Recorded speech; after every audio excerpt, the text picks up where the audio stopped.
The lights in the Galactic Federation archives dimmed automatically as the day shift ended. Most workers had already left, but Chief Archivist He-Yun stayed behind. She liked working during the quiet hours when she could focus without interruption. The massive archive room stretched far above her head, filled with data crystals that held information about thousands of worlds. He-Yun brushed her dark hair away from her face and adjusted her glasses. Her desk projected a holographic screen showing hundreds of file names. She had been organizing old research data about different planets' wildlife for the past 3 months. It was usually boring work, but today something caught her attention. "That's strange," she muttered, leaning closer to the screen. A folder marked Earth. Extreme caution glowed with a red warning symbol. Earth was just a developing world that had only recently discovered faster than light travel. Why would it have such a serious warning label? She tapped the folder, but a security message appeared. Access denied. Level 5 clearance required. He-Yun frowned. She only had level 4 clearance, even as chief archivist.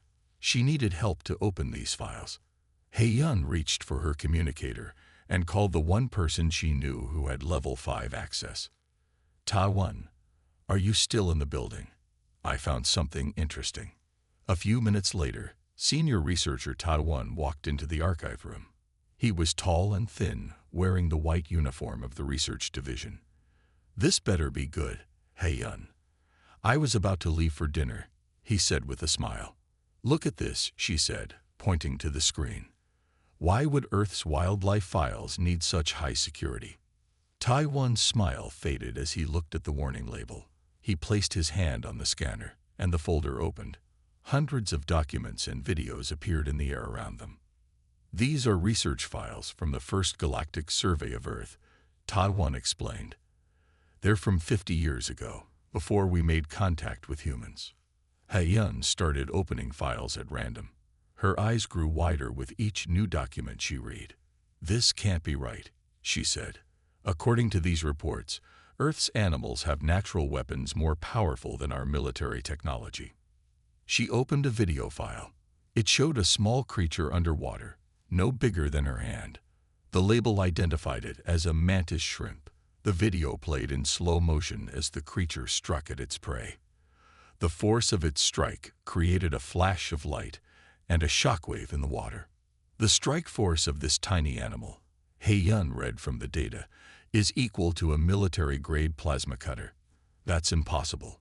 No natural evolution should create something that powerful." Tai-1 opened another file. This one showed a small black beetle. When a predator approached, the beetle sprayed a hot chemical mixture that created a small explosion. "The bombardier beetle," he read. "It produces chemicals that mix to create a reaction as hot as some thermal weapons, and it can aim this spray with high accuracy." "But that's just the beginning," He-Yun said, her voice getting excited as she opened more files. "Look at this. Spiders that make silk stronger than our best synthetic materials. Snakes with venom that could kill in minutes. Electric eels that generate enough power to run small devices." She paused at another file. "And humans. They live alongside these creatures. They've survived on a planet full of natural weapons. No wonder the first survey team marked these files as dangerous." Tai-1 sat down heavily in a chair. "Think about it, He-Yun. Most worlds develop life that's balanced. Predators and prey evolve together slowly. But Earth," he shook his head, "Earth is different. The competition there created creatures with abilities that match our most advanced technology, and humans adapted to survive among them." He-Yun pulled up more videos. One showed a cone snail hunting fish, its venom so fast the fish seemed to freeze instantly. Another displayed a jellyfish with tentacles that could stretch longer than some spaceships. A third revealed ants that could lift many times their body weight and cut through thick materials with their jaws. The original survey team wrote that Earth's gravity and atmospheric conditions created perfect conditions for developing these abilities.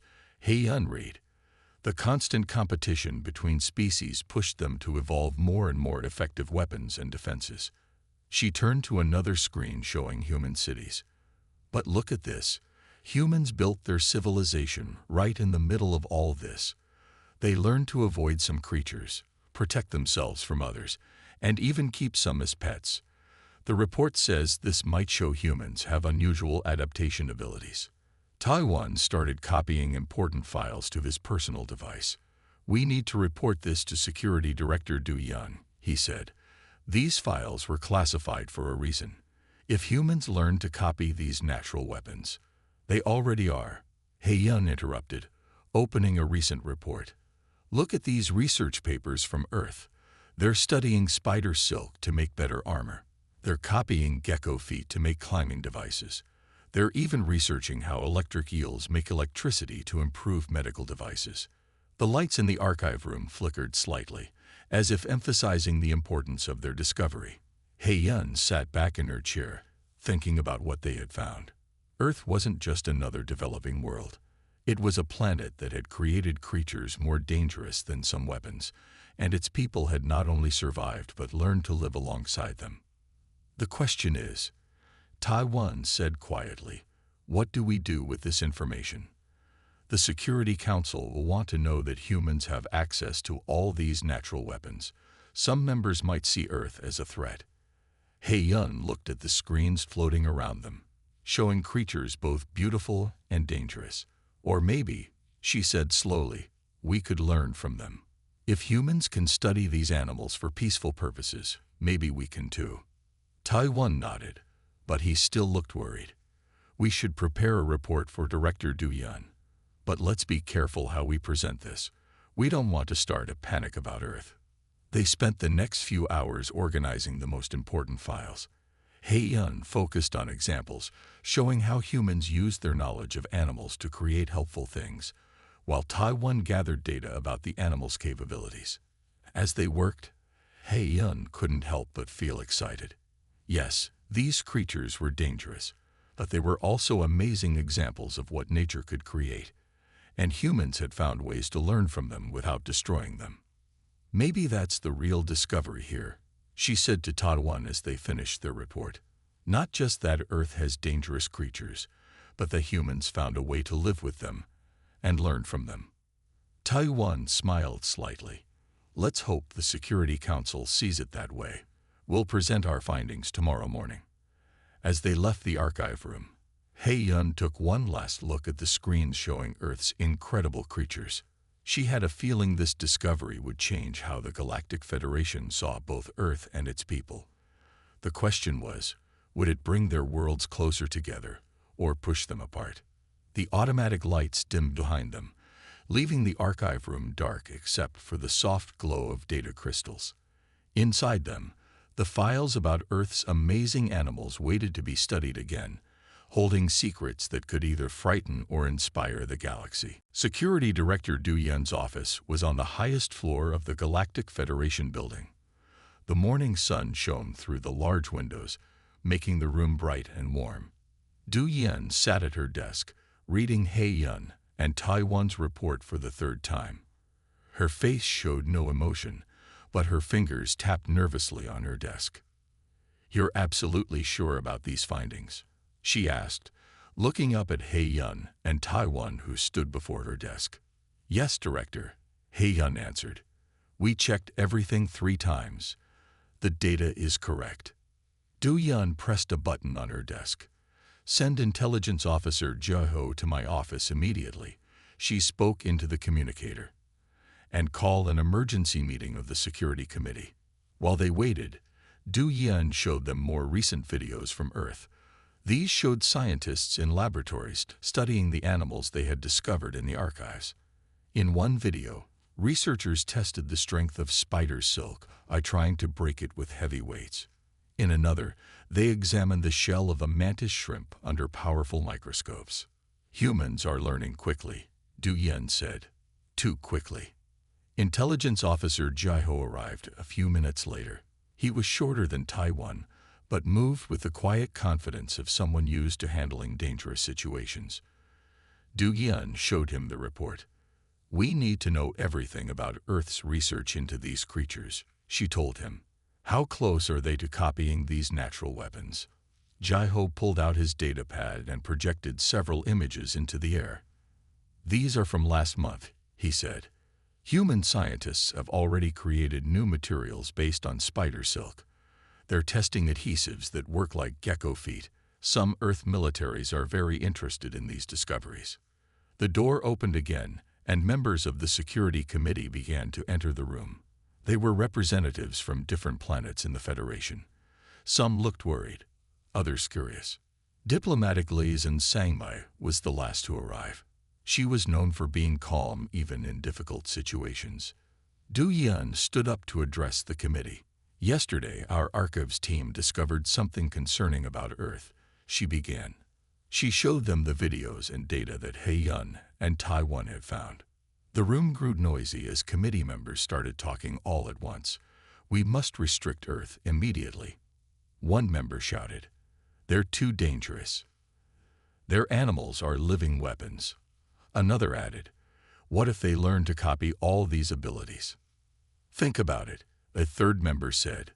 "They evolved on a planet full of deadly creatures. No wonder they advanced so quickly in warfare."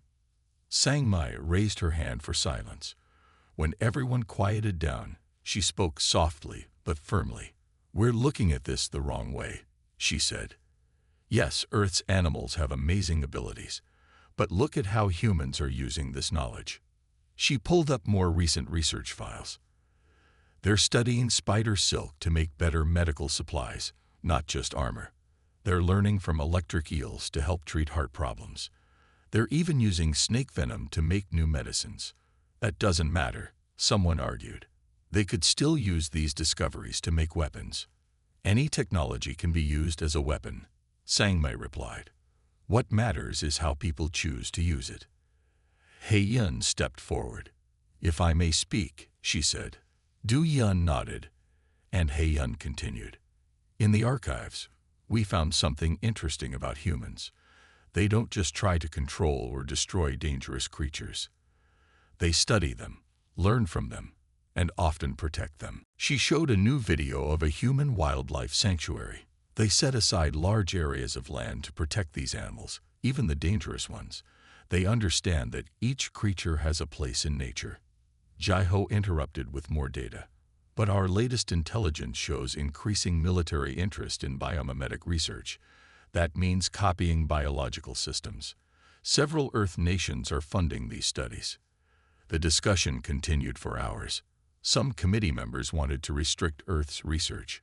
Others suggested putting limits on human scientists.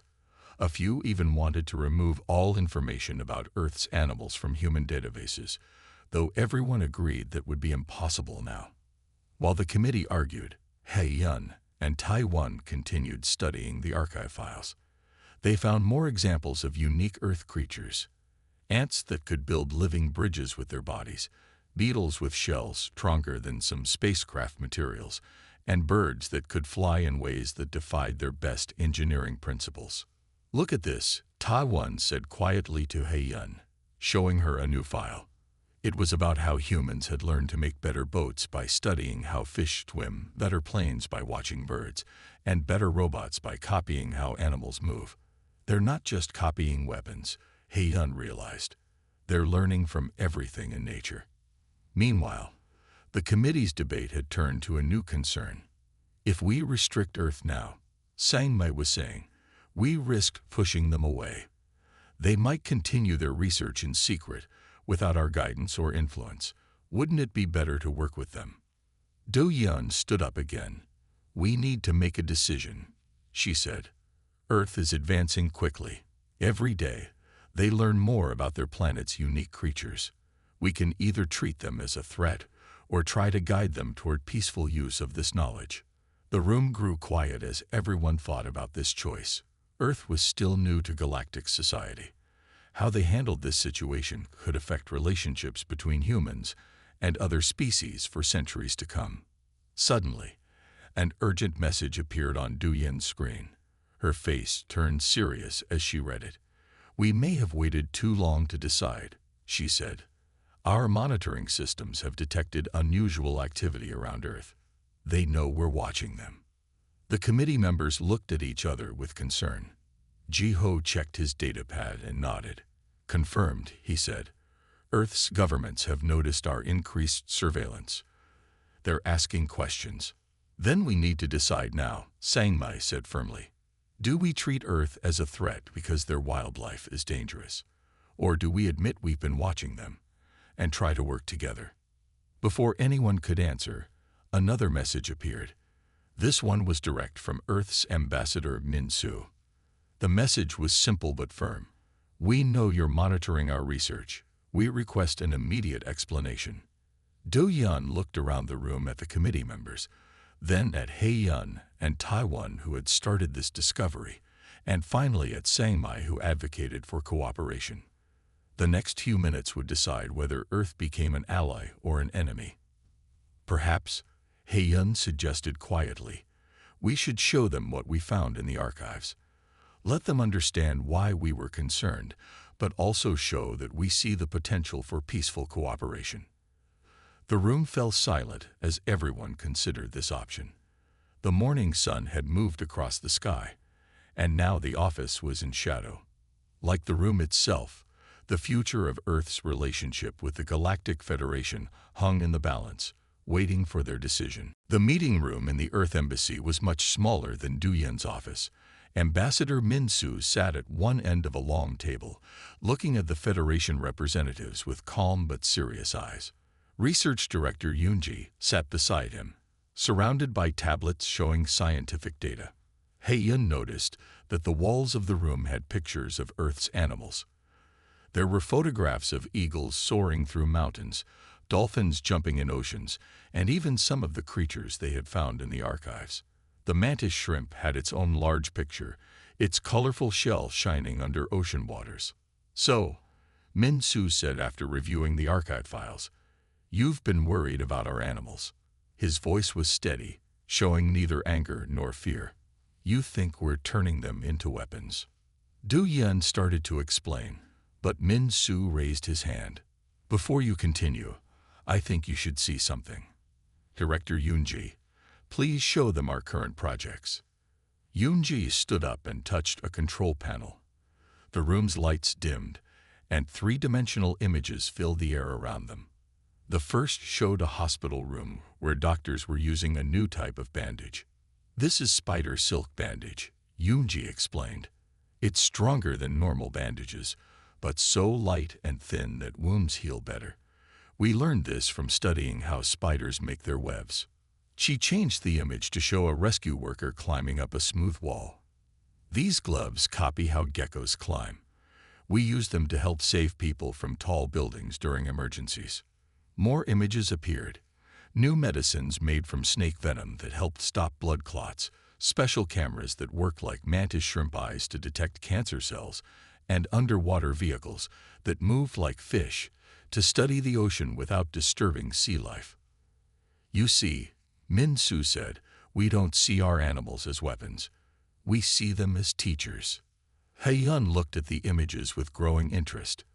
"But your militaries," she started to say, "are also learning." Min-soo finished for her. "Yes, some of this research has military uses. We're studying how bombardier beetles work to make better fire extinguishers. The way electric eels create electricity might help us make better batteries for our vehicles." He stood up and walked to one of the animal pictures on the wall. It showed a butterfly with bright blue wings. "Our planet developed creatures with amazing abilities," he said. "But we learned long ago that trying to copy nature to make weapons usually fails. Nature's designs work best when we use them the way nature intended." Yoon-ji showed more projects. Scientists were studying how insects walk to make better robots for exploring dangerous places. They learned from bird wings to make quieter fans and wind turbines. They even copied how some fish changed color to make new types of camouflage that helped protect endangered species from poachers. "What about the mantis shrimp?" Taiwan asked. "Its strike is as powerful as our weapons." Min-soo smiled. "Come with me," he said. He led them to another room where several large water tanks lined the walls. Inside one tank, a mantis shrimp moved slowly among the rocks. A young scientist named Jinnah stood nearby, monitoring the creature. "Tell them what you learned, Jinnah," Minsu said. Jinnah adjusted her glasses and pointed to the mantis shrimp. "We studied how it strikes for years," she explained. "We thought we could copy it to make better tools or weapons, but we discovered something more interesting." She showed them detailed scans of the shrimp's arm. "The way it strikes taught us about shock waves and cavitation bubbles. This helped us develop new ways to break up kidney stones without surgery. We're also using this knowledge to make better protective gear for deep-sea explorers." The group moved through more research areas. In each one, they saw how humans were learning from Earth's animals. They used butterfly wing patterns to make better solar panels. They studied how beetles stored water to design systems for collecting drinking water from morning fog. Even the powerful jaws of ants helped them design better tools for rescue workers. "You see," Minsu said as they returned to the meeting room, "every creature on Earth evolved its abilities for a reason. When we try to copy these abilities, we get the best results by using them for similar purposes." Do Yun looked thoughtful. "But you must admit, these abilities could be dangerous in the wrong hands." "Any technology can be dangerous in the wrong hands," Minsu replied. "A kitchen knife can be a weapon, but that's not why we make them. We choose how to use our knowledge." Sangmei, who had been quiet during the tour, finally spoke. "What would you say to those in the Federation who still see Earth as a threat?" Minsu looked at the pictures of Earth's animals again. "I would invite them to visit Earth," he said. "Let them see how we live with these creatures. Let them visit our research centers and see what we're really doing. Knowledge shared is better than knowledge feared." Yun remembered something from the old archive files. The first survey team wrote that humans were unusual because they adapted to live with dangerous creatures. She said, "Now I understand. You didn't just survive among them. You learned to understand them." "Exactly," Yunji said. "Earth's animals aren't weapons to us. They're part of our world, part of our history. Each one is like a book filled with lessons about survival, adaptation, and innovation. We're still learning to read these books." As the meeting continued, more Federation scientists arrived to see Earth's research projects. They watched in amazement as human scientists showed how they worked with dangerous creatures safely, learning their secrets without harming them. "Perhaps," Sangmei suggested, "we could start a joint research program. Share knowledge between our worlds about different forms of life." Minsu nodded eagerly. "We would welcome that. There's so much we could learn from each other." Do Yun still looked slightly worried, but even she had to admit that her view of Earth had changed. These weren't people trying to make weapons from their dangerous wildlife. They were students of nature, learning its lessons with respect and wisdom. As the day ended, Yun took one last look at the mantis shrimp in its tank. The creature that had first sparked their concern now seemed less frightening. Like all of Earth's amazing animals, it wasn't just a weapon. It was a teacher, waiting for students who were willing to learn its lessons the right way. 3 months after the meeting at the Earth Embassy, Cultural Attaché Hyunwoo led the first official Federation delegation to Earth's largest biological research center. The building stretched across a vast area, with different sections dedicated to studying various animals. Large windows let in natural sunlight, and the walls were covered with living plants. Scientists Jinnah and Sung-ho greeted the delegation at the entrance. Behind them, a large screen showed live feeds from different research areas. In one corner, a researcher worked with a small octopus, studying how it changed colors. In another, someone examined the structure of butterfly wings under powerful microscopes. "Welcome to the Global Center for Biological Studies," Jinnah said with a warm smile. "We've prepared a special tour to show you how we work with Earth's unique creatures." The first stop was the aquatic research area. Large tanks lined the walls, each containing different sea creatures. Sung-ho led them to a special tank where a mantis shrimp lived. "This is where we first learned about peaceful applications of natural abilities," he explained. "Watch this." He pressed a button, and a screen showed a nearby hospital. Doctors were using a new device based on the mantis shrimp's striking motion to break up harmful deposits in a patient's kidneys. The procedure was quick and caused no pain. We found that the same force that makes the mantis shrimp dangerous to its prey can help save lives when used carefully, Sung-ho said. Next, they visited the Venom Research Laboratory. Many Federation delegates looked nervous when they saw the glass enclosures containing various venomous creatures. But Jin-Ah showed them something surprising. "These are new medicines we've made from modified snake venom," she said, holding up several small bottles. "They help prevent strokes, reduce pain, and even fight certain types of cancer. What nature designed as a weapon, we've turned into a tool for healing." One delegate raised their hand. "But isn't it dangerous to work with these creatures?" "Of course," Jin-Ah answered honestly. "That's why we study them carefully and always treat them with respect. We've learned that fear of dangerous animals doesn't help us. Understanding them does." The tour continued through different sections of the center. In the materials research area, scientists showed how they had copied spider silk to make new types of protective clothing. These weren't just for soldiers. Rescue workers used them to stay safe while helping people in disasters. In another room, researchers demonstrated how they had learned from electric eels to make better batteries. These batteries didn't just power weapons. They helped run medical devices and provided electricity to remote villages. "The key," Sung-ho explained, "is looking beyond the obvious. Yes, an electric eel can stun its prey. But the real marvel is how it generates and controls electricity. When we understood that, we found many ways to use this knowledge to help people." Hae-yun, who had come with the delegation, watched everything with growing excitement. The archives that had once seemed so frightening now looked different to her. Each creature's file wasn't just a warning about potential weapons. It was a textbook waiting to be read. Later that day, they visited a special classroom where young human students learned about Earth's animals. The children showed no fear as they handled preserved specimens and watched videos of dangerous creatures. Instead, they asked intelligent questions about how each animal's abilities worked and how they could learn from them. "This is perhaps our most important work," Jin-Ah said, watching the children. "Teaching the next generation to see nature not as something to fear or control, but as something to understand and learn from." The delegation's final stop was a new building under construction. Large signs announced it as the Joint Galactic Earth Biological Research Institute. Workers from both Earth and various Federation worlds worked together, setting up laboratories and research areas. "This will be a place where scientists from all worlds can study together," Hyunwoo explained. "Earth will teach others how to learn from nature safely, while Federation scientists will bring their own knowledge and perspectives."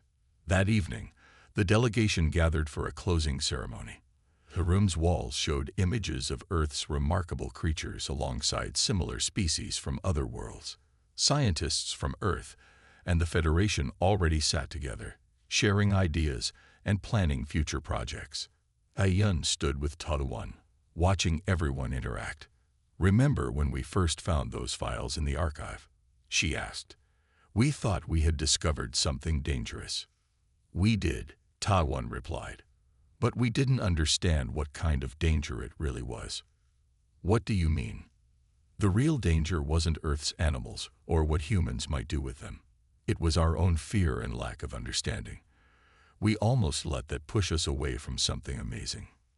Director Du-yan approached them, looking more relaxed than they had ever seen her.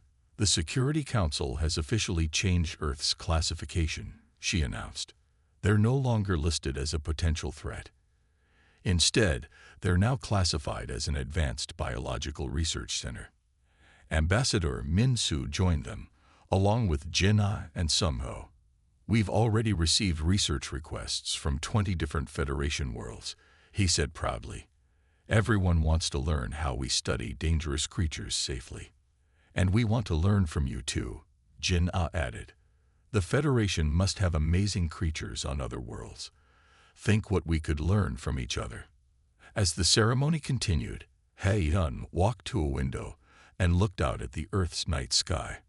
Somewhere up there, in the Galactic archives, those old warning files about Earth's dangerous animals still existed. But now they had new files to add. Files about cooperation, understanding, and the remarkable ability of different species to learn from each other. A small movement caught her eye. On a nearby plant, a tiny gecko walked up a vertical leaf with perfect ease. Hei-yun smiled, remembering how this simple ability had helped create tools that saved lives. The creature wasn't a weapon. It was a teacher, just like all of Earth's amazing animals. The next morning, as the delegation prepared to leave, Hei-yun made one last visit to the research center. In the main hall, a new sign had been put up. It showed an earth mantis shrimp next to the Federation symbol, and below them were words in several languages. Nature's power becomes wisdom when we learn to understand instead of fear.